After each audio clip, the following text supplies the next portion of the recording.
These are just some of the colors that a person can get by mixing blue and orange together and by adding a little bit of white, just the mixture and some of the colors.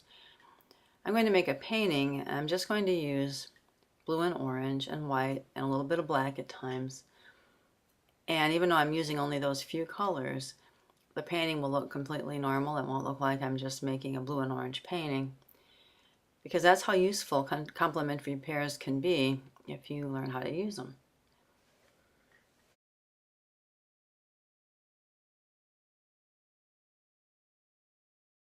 This is a copy of one of my drawings, and I've actually got two copies of it on this page.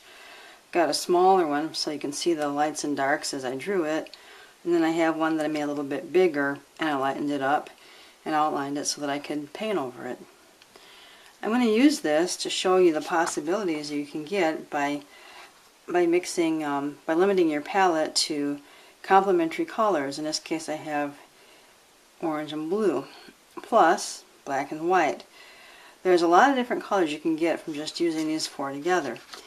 And even if you choose not to paint a painting that just has those four colors being used, it still is really useful to have that knowledge. So we'll start out just by doing something normal like making a blue sky. I'm going to be altering the speed of this by using iMovie depending on how fast or slow I think it needs to go so that you can catch the whole demonstration the way that I want you to see it. So anyway, this is easy because I'm just adding blue and white together, and different amounts of blue and different amounts of white to get darks and lights in my sky. Easy. Okay, now we'll slow it down just a little bit, because now what I'm doing is I'm mixing white and blue and orange, and it's giving me this brown color. And depending on the amounts of white or blue or orange that I add to this mixture, I get variations. It's a really fun thing to experiment with. I'm going for kind of a bark texture on this branch. I've added a little bit of black as well, places where I want there to be shadow. I have a copy of my drawing inserted down in the lower left-hand corner to show you what I'm using as a guide for my lights and darks. So I'm applying a little bit more white here to the part of the branch that I want to be lighter. Okay, now I'm adding quite a bit of blue and only a little bit of orange because I'm looking for kind of a navy blue, a dark color. And that's the color that I want for her cloak. Adding a little bit of white. I'm doing all this while everything's still wet so that it just mixes right in. And so the orange, I mean, you wouldn't expect it maybe because it's a lighter color, but it actually makes the blue appear darker. And of course I add the white for the highlights and things to get the different wrinkles and folds in her cloak.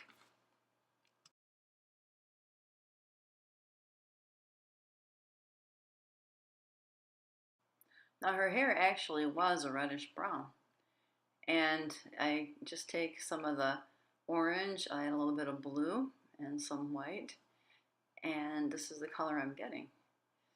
And I'm using this for her hair.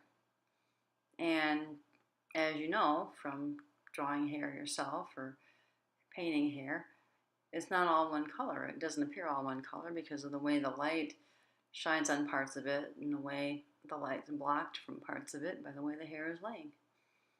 So I am using the drawing that I made as a guide for the darks and lights in her hair. And I'm using a lot of blue, a little bit of orange, and also some white. Okay, now I have orange and a lot of white, and I'm making her skin tone on her face.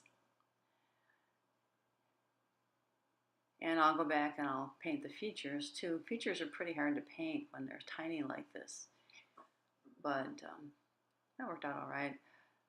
So I add a little bit of white highlights over her nose and her cheekbones and over her chin. Add a little tiny bit of blue, and I use this to make the shadows, like underneath her eyes or underneath her eyebrows and to form her cheekbones. And a little bit darker yet, go along the side of her nose, blend it in with the color that I'm already using for her overall flesh tone. And I just keep working it back and forth like that until I get the modeling that I want, making it a little more three-dimensional by the way I change the color and things like that. All right, so I'll go back to the features later, but now I'm going to go back to the shadows in her cloak. And again, it's mostly blue with a little bit of orange. This part of the film will be really speeded up.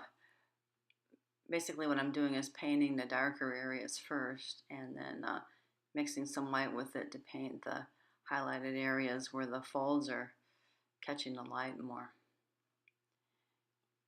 All right, now for painting her arm. Again, we have the Caucasian flesh tone with orange and a little bit of white, or white with a little bit of orange actually. And I vary that depending on the shape of her arm. So here's a little bit of blue added in for shadows underneath her hand and to give her arm more of a three-dimensional appearance, and a little bit of white added too. Well, it happens to be autumn in this picture, so we'll give it a nice like autumn type orange by adding blue to the orange to give it kind of a burnt orange. And then I'm painting, I'm adding the leaves in. You see that I don't really have that in my drawing, but that doesn't really matter. So I'm basically a little bit of blue added with the orange and some white and some more blue, just varying it to create that leaf texture of the autumn leaves in the bush or the tree that is right next to her and behind her. And so this will show quite a few possibilities that you can get by just using orange, blue, white, and black together in different combinations and different mixtures. And I can get a picture that's very natural looking in color. And these are the only 4 colors I've used. You can get similar possibilities by using red and green and black and white, or violet and yellow and black and white.